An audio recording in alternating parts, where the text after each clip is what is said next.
Good afternoon, TikTok. Okay, allow me to explain something. If it's true that Trump lost his executive powers, which I highly doubt, it will go down to our governors, and we have a Democratic governor, and his I believe it's Josh Shapiro, and that will prove that if they don't release the funds for the SNAP program, that is the Democrats doing this, and there's a nefarious reason behind it.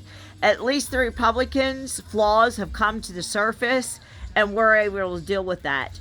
But the Democrats are still hiding behind secrets and placing blame on other people. That's a tall tale sign that they are not even trying to fix anything that they're doing. They want to keep their hidden agendas, which is nefarious, and also probably destruction of America at a low key. That's what I'm thinking. That's the only thing I could think. Why do they keep placing the blame on other people when it clearly is pointing to them that they need to open up the government? Well, because they're trying to hide things that they've done. They don't want their secrets coming out, because God forbid if their secrets came out, that would remove them as well. So, these people can't think that they're above the law, because they're not. Not one of them. When one of them takes accountability for their actions, they will all fall then. But the thing is, the first person that takes accountability for their actions will be the one to get the lesser term, and the one that turns on them will be the one to get the lesser sentence. So they need to keep that in mind as well. Either be the one that gets hit with hard time and may possibly death, or be the one that does the right thing and comes forward and tells and gets the less time. Maybe no time at all if they cooperate. That's all I can say. These people can't keep going on trying to blame innocent people for the things that they've done in their dark hiding places. You can't keep on getting away with killing people for money and expecting that nothing is going to happen, because this is unfair to us. A lot of us, like, I never knew about bonds. I never knew about any of that. Okay, until recently. You know how unfair that is to anyone? And the things that they did to me was rotten. I mean, the last 3-4 years of my life, I went through harassment, and they tried to humiliate me. You can't humiliate somebody that's out openly about what they do. Now, thank God that I've turned over a new leaf in my life. See, this is when they really started to attack me. When they realized I was coming out of this, and that I didn't want nothing to do with sin no more, this is when I got really attacked. Okay? These people are very corrupt, and they think that they have authority to step on our head when they don't, when in reality, we have the authority to step on their heads, because we're not doing anything wrong. And they try to, they harassed me so bad while I was working 40 hours a week and going through all the crap with my husband. They had me stalked and harassed at my work and every place else. And I did absolutely nothing to this person. Nothing at all. He was in my life for years.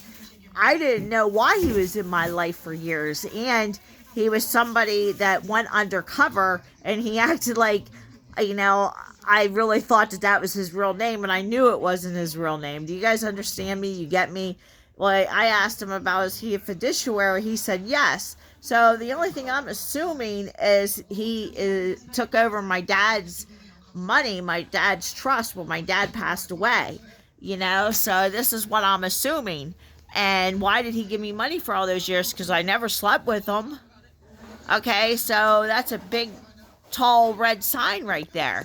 And he tried to get me to go prostitute myself in Harrisburg with one of his girls, a really, really young girl, and he's a lot older than me. He was dating. She got her prostituting. I don't know. She might have been a prostitute when she met him. I don't know. But I know when he was dating her, she was only like 20, something like that. She was like 7, 8 years younger than me. Um, and now she's dead. This is what I wanted to point out. He wanted me to go to this party with her in Harrisburg to prostitute, and I've never been, like, I'm not a prostitute. Okay, I admit I've had decent things in my past that had me backed up into a corner. I had no other choice, really. But he was sending her to these parties in Harrisburg, these after-hours parties, and he tried to tell me some of the things that these guys, and I didn't want to hear it. It was disgusting to me. And I told him no. Well, after that, this is when this all started. And this was back in, 2019, something like that. Yeah, 2019 is when all this crap started. And I started getting harassed. And he doesn't live far from here. And, he had books dropped off in front of my house, the Elvis Presley books, and inside of it was, members of my family's names, like Richard Jarvis Summers, and little inside hits at me, like, and then about me and my son, and having those 5 sevens between us. Well, I got more than that. I actually have 6. No, I have 6, so 9 between us, 7s. So the crap has just never stopped. Like, I didn't realize he came into my life to try to guide me out of my calling. And see, when I pulled back and told him no, this is when it all started, because they had a nefarious plan for me from from whenever I was young. This is why he came into my life, to stop me from coming into my calling. Well, that's a bunch of crap. Okay, I mean, what? First off, he already did enough damage to me, and I now see what was done to me. They thought that they could get away with this, and they had everybody involved in this. No wonder I couldn't even get up long enough to breathe.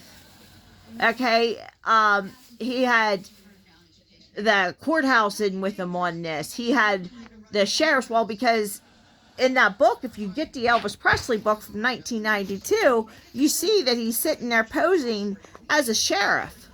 Okay, that's the books that were dropped off in front of my house. Okay, so they're all posed as sheriffs, so they're all intertwined. This is no joke. Please go get the book. Okay, anybody that knows what I'm speaking is true. All right, but I've had it. I'm tired of waking up and hearing negativity and him trying to still control my life in some way. Leave me alone. Nobody can control me. I'm a 51-year-old adult. You couldn't control me then. You tried. You put people in my life to bring me down. I now see and understand. And I see and understand everything. Some parts of my life I needed to go to rehabilitation and maybe even to prison. So I admit that sometimes, yes, that saved my life, but there's other times where I was taken to jail constantly for no reason at all. I've done nothing. I was only out for a month or 2, and they were constantly taking me into jail. Well, that was all by design. Okay, I was being systematically attacked. They did not want me waking up. So I have quite the story of abuse and all kinds of stuff from this system, and I'm still sitting in this town, even though I forgive them. It's only me. I'm like a threat to them, and I shouldn't be a threat. There's only one of me. I've done nothing to these people. It's like, leave me alone. Like, have some empathy.